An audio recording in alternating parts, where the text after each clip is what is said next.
Welcome to the 217 Recovery Podcast. Yes. Yay! Sunday night. Sunday fun day. July 7th. It's Anna's birthday, Anna. Happy birthday, Anna. Ryan and I got you something, and we ate it. We're not going to tell you what it is. We ate it. Oh, we ate it already? Sorry. But we thought about you every bite of the way. It's delicious. Mm-hmm. So I saw something online today, and I'm gonna make one. And it's a picture, but you know I like making pictures and stuff, put them on Facebook and Instagram and Twitter. And it was like a finger pointing back at you, like a hand. It was like, "You stay sober today?" I was like, "Yes, I did." I was like talking to it on the computer. I was like, "Yes, I did. I sure did stay sober today." So that's good, because at the end of the day, that's all we want to do. Especially early recovery, we just want to hit the pillow, man, and just thank God we got through another day. Another day sober. Winning. Yeah, you had quite the frustrating day today. Yes, long day of dealing with customer services and not going my way at all. Did you actually talk to a real person? 3 times, hung up on once, and redirected to a automated thing once. I was like, "Oh, these people are really testing me today." Lucky I don't know where their headquarters at. Be showing up. Whoa! Here's my identification verification, sucker. Getting it live. Whoa! Wow! So they wanted you to verify your identification. That's probably smart. Yeah, and I need 3 documents, and they just weren't cooperating. It's a good thing. I mean, I got a document the other day from the Secretary of State that my 8-year-old nephew, actually 7, but I round up. He probably could make it at school. I was like, wait a minute. This is going to keep me from going to jail, really? Like, the cop pulls me over and I hand him this. It looks like something that... Yeah, they're pretty just plain Jane. Yeah. So if you need those forms, send me $20 and... we'll hook you up. Wink, wink. Just kidding. Wink, wink. Hit me up, Facebook, or however you want to get to me. But yeah, yeah. So it kind of reminds me of like something at my other job. Send that incognito. Yeah, please. I just need your name. But no, there's this stipulation of what people can come there, and they have to send like a photo, like to prove that this is what they have, that they can come there. I'm like, well, you can just steal pictures online, you know? I was like, yeah. I told somebody that today. I was like, yeah, I mean, I'm sure you wouldn't do that, but, and I was told, well, yeah, but it's an honor system. Well, if they're telling us this is what they have, then that's what they have, you know? No, send a picture. Okay, yeah, give me 2 seconds. I'm going to go to Google. I'm going to take these and send them. I don't know. Maybe not everybody has a mind like mine, but I immediately think, how can I get around this? I try not to. I try to do the right thing. And then I get door slammed in my face. Well, I hope that document works for you, Ryan. Yeah, thanks, Corey. It looked all right. I mean, yeah. for somebody working at PayPal, you know, Yeah. it's just a job for them, dude. Who knows how much? They probably make $12, $13 an hour, if that. I mean, heck, who knows, man? How much they pay over there in India? 2 out of 3 customer service representatives are from there. Hello, my name is Kevin. I'm going to talk to somebody in America. Okay, hold on. We can transfer you to America. Hello, my name is Chad. No, Like, no, it's not. Stop, bro. them guys are the ones that hung up on me and sent me back to the automated crap. I was like, ooh, that's a dirty trick there. What do you mean, those guys? You know them guys. Kevin and customer service. Kevin and Chad. And them Talking guys. about Ryan. Oh man, The guy's not in America. oh, you didn't think so? I don't know where they're from, but Oh, yes. they weren't understanding the words coming out of my mouth.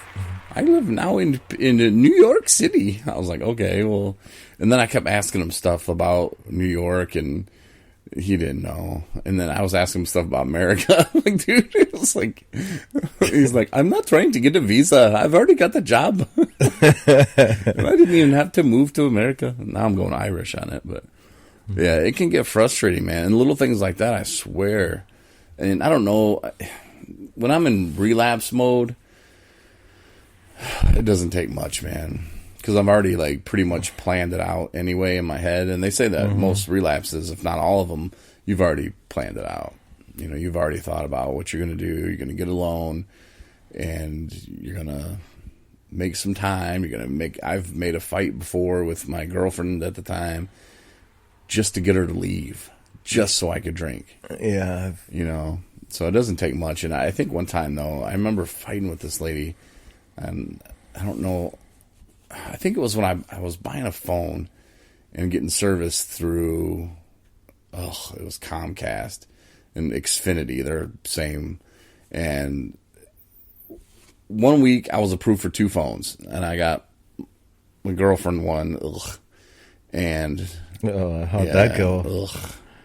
Yeah. Anyway. Waste of money.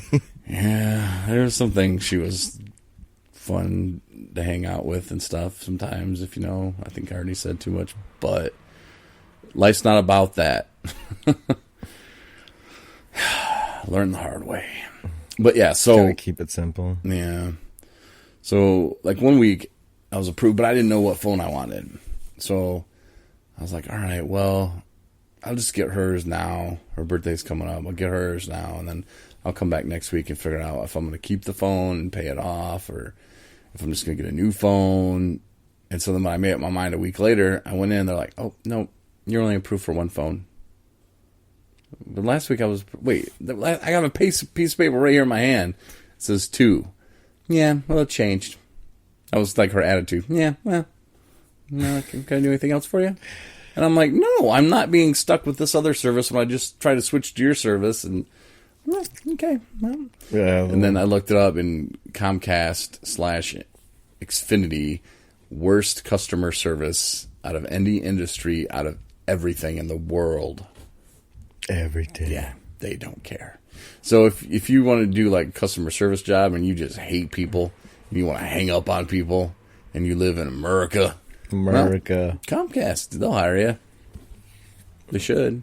I had a friend who worked for customer service or whatever, and the day he quit, he just answered like and hung up on everybody who was calling. Just like hung up on like a couple hundred people real quick, fucking walked out of there. Wow.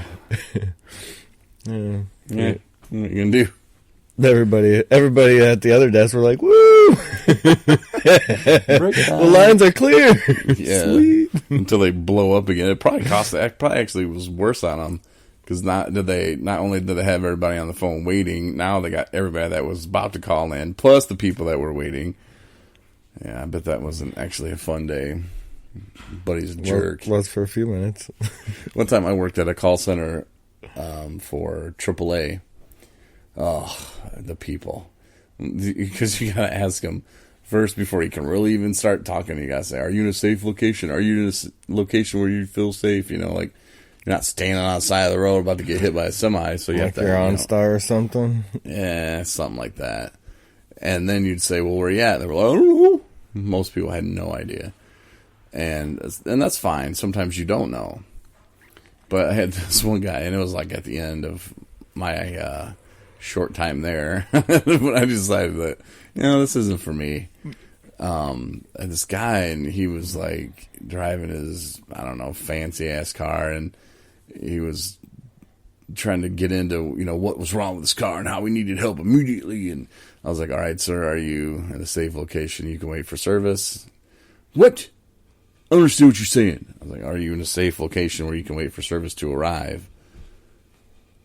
I don't understand. And then I just lost it. I'm like, is somebody going to jump out of the bushes and kill you right now? And he's like, I was like, are you going to get hit by a car And I'm standing in the middle of the street. Yeah, I'm pretty sure I swore too, because when I went in for my I call it an air check, because that's what we used to do in radio. We'd sit there and the boss would pick what breaks he wanted to listen to and just, you suck. He didn't only say that to me very often, but it was like that. So I'll call it air check, and he plays that one, and I'm just looking at him, and he's looking at me, just shaking his head. He's like, well, I would start with everything that you did wrong on that, but we only got half an hour to do this. And I was like, oh. Yeah. What not to do? I think he's just trying to retrain me from the start. He's like, you've been here a month. He was like, how do you not understand? I'm like, well, that guy was pissing me off. I'm just trying to help him. He was giving me tood on the wrong day. It's frustrating, I'm sure, for both parties. Yeah. Hey, have you ever been in a relationship that is really super, I guess maybe codependent or just enabling? Enabling, yeah. Codependent, like, I don't know. Would it be the same thing? Well, because, I mean, if someone else bases their happiness off of your happiness, I mean, that's codependent, right? Their happiness out of making me happy. I'm pretty sure I didn't have one of them. Like, in order for me to be happy, you have to be happy. Or if you're mad, then I'm going to be mad. No, I don't think I really had too codependent. I mean, try to make my significant other happy, but it works both ways. Mm-hmm. Because how I say that, and you might be like, what are you talking about? Works both ways. Like, say, for instance, we're in a relationship, Ryan. All right. I'm just kidding. Say your sister and I. Say your sister gets divorced, and we end up getting married, and every time we go to get ice cream, they put the nuts on top of her whipped cream. And she likes to put her whipped cream on the nuts. Or, you know what I'm saying. So, you know, I'm just saying, it wasn't being sexual. I'm just saying. How about you date somebody else's sister? Hey, Brett, you got a sister? No. Nope. I'll just date yours. So anyway, every time she goes to this ice cream place, she gets so mad. And then I just start getting so mad, too. And I'm like, oh, those stupid people. You mean like when they cut the pizza in squares instead of triangles? No, let's stick with my... And I got mad, and I'm like, hey, you didn't get your triangles. I was like, I know I did it. I was still doing the podcast. We're telling these people, we're getting you your triangles. Yeah. Well, I wanted that, and Charlotte Boy Pizza Company did hook us up, so... Yeah. And we didn't get to do our show Saturday. I got car problems and still trying to figure that out, which I got an idea I'll talk to you about off the air, but... All right, so I get mad with her over the ice cream, and then it just affects my day, and it brings me down because, like Jay Moore, do you know that comedian? He did it. Really? Yeah. He did a bit. He's married to Nikki Cox. Woo! Google her. Hot. But anyway, he was talking about how he's the perfect couples don't do anything. Like, we don't do fun stuff together. What would we do fun is we hate together. It's like a couple that's going to stay together hates together, and it was really funny. It was a really funny set that he did, but you kind of bring yourself into that same situation where you bring yourself down. But if you said to her, well, honey, if you would, clearly state, put the nuts on top, like, and don't do it in such a sarcastic way next time. If you were to say that, then that starts a fight between you and her. Then you just have to kind of, I guess, deal with it. Yeah. And just say, hey, but you don't have to, like, point it out to her like she did something wrong.